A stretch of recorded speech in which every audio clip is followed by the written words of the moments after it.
Hey everybody, what's going on? Welcome back. Today I decided to do a really quick impromptu reaction to, yes, you guessed it, the Carmilla movie trailer.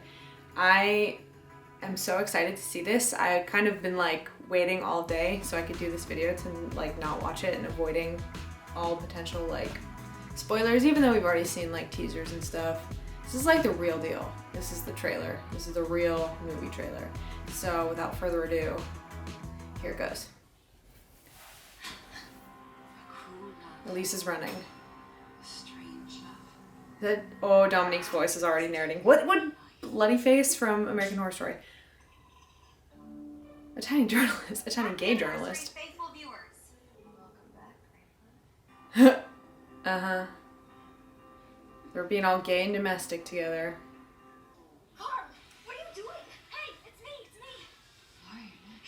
Is eating her, even though she's not a vampire anymore. Let's search this place for a girl who died 150 years ago. Is that the house that they were in season 3 yet? Did you think you'd get away with it? Oh, LaFerry is dancing. Did you really think there'd be no consequences? Dominique! British as fuck. Oh. Pre-order it now. This goes Romeo and Juliet on us. I'm totally gonna haunt your ass. Of course. Oh my god, I fucking hate them. Oh, they put a kiss in the trailer! Okay, I have thoughts. To be honest, I was hoping that the trailer was gonna have way more Dominique in it. No hate against Natasha and Elise. They're fantastic actresses. Couple of features under each of their belts. Or at least Natasha's. I don't know about Elise, but Dominique is the acting powerhouse. I think we all know this. And I was hoping to see a little bit more of motherfucking Dominique, who we've just been rudely separated from after the finale of Way Hot. I mean, Winona Earp. I'm hoping that this feature takes place over multiple places. So far I've only seen scenes from inside that house, which I'm stoked on because, you know, Victorian getup and all that. Always fun. Yeah, I was hoping for a little bit more Dominique, but I'm super excited still nonetheless. There's like some really loud chirping happening outside, and I'm burning daylight here, as you can tell. Getting darker as we speak. This video would be too short to post without also combining it with another thing that I wanted to talk about today, which is addressing the spoilers for both Supergirl and Legends of Tomorrow. Okay, so oddly enough, the spoilers kind of all have to do with one another. There are 3 things that I heard today alone. Some of them I sort of already knew before, some of them I only just learned about today. Number 1 is the Sanders breakup. Also turn this off if you don't want to hear about spoilers. Number 1 is the Sanders breakup. Breaking up over not having kids, or not wanting to have kids. Maggie not wanting to have kids. And listen, on the one hand, I think it's incredibly lazy and frustrating that this was the route that they had to go down in order to get Floriana off of the show and in order to separate these 2 characters, but also we were promised that Floriana was going to remain a part of the show in some capacity without her being a series regular.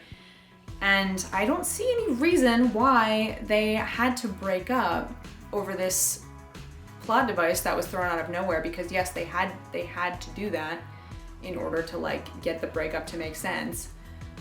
But I don't understand why they couldn't just have them still be together and have Floriana just come back sporadically as a guest. No reason.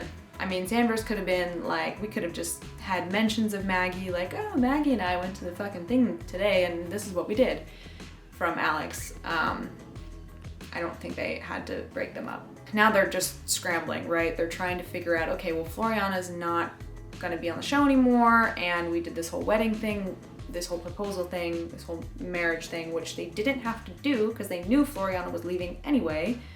But now that they have done this and given us false hope, they're scrambling for a plot device or a thing to make them break up, and I think it's stupid. Number 2 thing that I heard today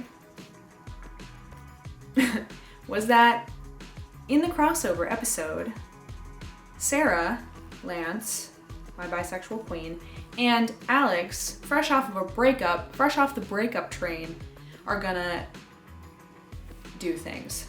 Now, in my queer little brain, I've pictured this many a time. I've read fanfic of this many a time. One part of me is like, damn, I wouldn't be upset to see that. But before you get upset, the other part of me knows that that is for pure shock value, which is a trope that accompanies queer women on television. Hypersexualization for shock value. So I don't know if it's true, I don't know if it's happening, but my feelings are split on that one. I think it's not gonna be bad to watch. Because I'm just saying, I kinda wanna see that. But it seems out of character for Alex, who would have been completely devastated at losing Maggie, and who absolutely wouldn't just jump into bed with the first time traveling blonde superhero that she met. The third thing that I wanted to address is actually about Sarah Lance on Legends of Tomorrow, and it is that, I believe it was Greg Berlanti that gave an interview that said that we need to reestablish Sarah's bisexuality in the third season, and it was important to them to reestablish her bisexuality. Okay, added some light because the daylight has officially gone. Back to what I was talking about. I've been trying to figure out how I feel about this spoiler because I have been bisexual for my entire life. However, I have always had a preference for women. And also, alongside that, I just, not really just recently, but somewhat recently started dating a guy. My personal feelings on this, and I think I'm just gonna try to sum it up as cleanly as possible, is that yes, on the one hand, all of Sarah's relationships with women, apart from being with Nissa, have been like flings and one night stands and hypersexualized hookups, right? And then all of a sudden when they want to reaffirm her bisexuality, that basically means that she's gonna be with a guy in a stable relationship, because the quote also said that she needs something stable, she needs to settle down, all that stuff. Again, we may be totally off track and she may actually end up with a woman in a stable relationship, I don't know. But my feeling is, number one, I love Katie Lotz. I love seeing Katie Lotz play a bisexual woman. I love the fact that she has had relationships in the past with both men and women. I love that she can go around and travel through time and hook up with women. I would feel the same way if she did that with men. But I don't think it's appropriate to say that we need to reaffirm her bisexuality by putting her with a man. Like, in case we forgot that she was bisexual, she never explicitly says what her sexuality is in the series, right? She never says I'm gay, she never says I'm bisexual, to my knowledge. Correct me if I'm wrong. And correct me if I'm wrong if you have the proof, right? Send me a link. At the same time, she has canonically said, you know, I prefer women. So I feel like we're kind of in the same boat in terms of sexualities, myself and Sarah Lance, which I pride myself on. And bottom line, amidst all the rambling that I just did, I really, really, really, really don't want her to be with a guy at this point in the show. I feel like we came off a really strong finale, right, of her being the captain basically all season, and then also saving the world, right, by herself.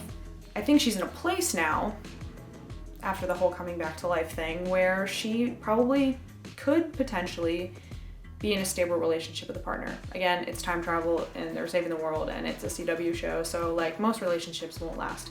At this point in time, I'd like her to be with a woman. It's not to say that being with a man wouldn't be good for her. It's not to say that being with a man is bad. I am currently with one. Remember that. However, yeah, I really want to see Katie Lotz kiss girls, and I really want to see her be in a relationship with a woman now that Sandburrs apparently is over. I hope I summed that up again, it's all rambling, and I'm probably gonna get to editing this and realize that it's like, I hate it, and that I didn't say everything that I wanted to say, or I said some things I didn't mean, but those are my initial reactions. In the coming weeks, I will probably take to Twitter and talk more about it, and I will probably also talk more about Legends of Tomorrow and Supergirl on the live stream hosted by one Alex Shillington on her YouTube channel that I will be a part of along with Sophia Rojas. And it's gonna be a good time. It's gonna be a party.